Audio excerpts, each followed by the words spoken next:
Hi, and welcome to Objective 2 for Chapter 1. And in this particular video, what we're going to take a look at is the trade-offs which come with decisions. So let me go ahead and start sharing my screen with you. And let me just do one thing before I do that. Come on, baby. Okay, there we go. And I'm going to go ahead and share screen too. Okay, so in this particular objective, what we're going to look at is how we determine trade-offs. And remember that everything in economics deals with the idea that everything is scarce. So using that idea of scarcity, we're going to say that we make a trade-off to every decision. The cost versus the benefit. Again, we want to maximize benefits. We want to minimize costs. But we always want that cost to be greater than the benefit. I'm sorry, the benefit to be greater than the cost. So the first principle that we talk about is that we all face trade-offs to our decisions. If all resources are scarce, then that means that every action that we do, every decision that we make involves some kind of trade-off. This is one of the most important concepts in economics. We also say in economics there's no such thing as a free lunch, because everything involves a cost. If somebody invited you to lunch, you have to take time to go. So that might be the biggest thing that you're giving up. It might mean that you don't like the person. So it might be that you're giving up some kind of comfort, right? To be around that person, even though you're enjoying a food source, it might be uncomfortable for you. And so that cost of free, there is a cost attached to it. I often ask students, you know, as you pass on the sidewalk, if you see a penny laying there, do you bend over and pick it up? And many students say, sure. But other students say, no, I don't, because there's so many of them. It's kind of worthless. If you're older like me, you might say, hey, what's the opportunity cost of that penny? I could slip, break a hip, be in the hospital, and that's a huge cost. But change up the scenario and think of a $100 bill laying on the sidewalk. I dare say that we would all bend over and pick up that $100 bill. Notice how things change. And again, it goes back to another principle we're going to discuss later on, that people respond to incentives. Okay, let's jump back into our slides at this point. Okay, so when we make a decision, all of our decisions are going to require these trade-offs.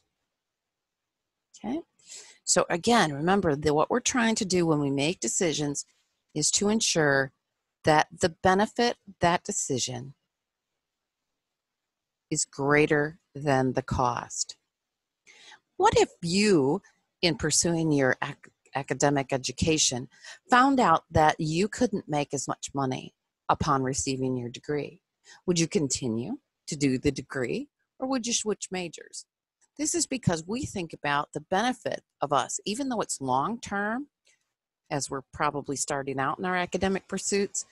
The cost right now is what we're giving up in family time, study time, and also the monetary issue that comes along with going to school. So you face trade-offs all the time. I want you to think about all the different roles that you play. You might be an athlete, you might be, well, you are a student, you might be a parent, you might be a child, you might be a sibling. All of these things require time, okay? So the circles here represent all of the roles that we play. And many times we have competing issues. So for myself, being a parent, and when I was finishing my PhD, being a student, really had a lot of trade-offs. I would have to miss things that I wanted to be at as a parent because I really wanted to get a good grade point average. So society itself, in terms of the government, faces a lot of trade-offs. Remember that the government gets its revenue from taxes. And that tax money, I'll put a little container here, a bucket of tax money, if you will, that there's only so much money to go around. And yet we want lots of things. Again, national defense, or maybe consumer protections, environment. And the last one, efficiency and equality. And this is where, when we look at efficiency versus equality, there's definitely a trade-off here. Again, we want to get, notice the word maximum benefit. That goes back to what we talk about. We say that the efficiency of the government is the size of the pie. You can think of it as that. Oh, I did a poor job drawing my bucket this time, but you can think of it as all the tax dollars. That's the size of the pie. But then the question becomes is how do we apportion those? And are they distributed equally, right? And we know that that's not necessarily true. So some individuals might get more of the pie than other individuals. And so that's a difficult kind of concept to come to terms with. There is definitely a trade-off. And it's interesting in looking at particular politicians, they say that we're going to increase the public spending on things like health care and so on. And at the same time, we're going to decrease your taxes. Well, that doesn't really make sense, does it? Because we know increased public services is going to cost the government a lot of money. And somebody has to pay for that. And if you're going to decrease my taxes at the same time, those two things do not make sense. They are not equal to each other. So recognizing these trade-offs becomes pretty important to us. Okay, now that's all I have to say about this particular objective, but I want you to watch this YouTube video. It's relatively short, but I think it does a really good job explaining the efficiency and equality trade-off. Until objective 3, thanks.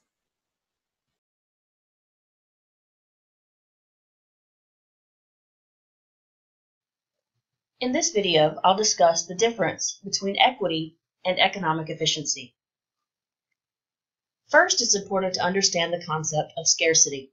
Scarcity is the problem that occurs when we have limited resources but unlimited wants.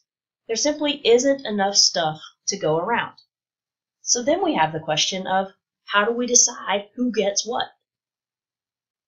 In answering this question, we could take one of a couple of approaches: equity or efficiency. Equity says everybody gets exactly the same treatment. Efficiency, on the other hand, says that resources are allocated optimally. In other words, we've allocated resources in such a way that no one can be made better off without making someone else worse off. We've generated as much happiness as possible. Economists often measure happiness in terms of dollars and cents. Let's look at an example. Suppose you're a preschool teacher, and today you'd like to give cookies to your students. Sally's mom didn't have time to give Sally breakfast before coming to school. So Sally is very hungry and would like to have 5 cookies. Joe, on the other hand, ate before coming to school, but since he's a little boy, he'd still like to have at least 1 cookie. Suppose you have 4 cookies to divide between Sally and Joe. Equity would say you give Sally and Joe equal treatment. So you take your 4 cookies and you divide them equally, giving 2 to Sally and 2 to Joe. Joe's happy with 2 cookies. He would have been happy with 1 cookie. But Sally is still very hungry. Another way to approach the problem is to recognize that Sally is hungrier than Joe. And so, you could divide your cookies by giving Sally 3 and Joe 1. Joe is happy with his 1 cookie. Sally is still pouting, but she's no longer crying. 3 is better than 2. Is this an efficient allocation of cookies?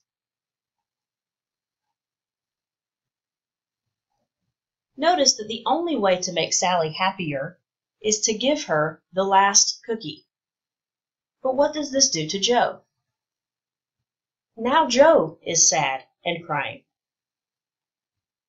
And Sally is still pouting. We've made Sally a little bit happier, but in doing so, we had to make Joe sadder. Therefore, the allocation of 3 cookies to Sally and 1 cookie to Joe is an efficient allocation. We've given cookies in such a way that the only way to make one student happier is to make the other student sadder.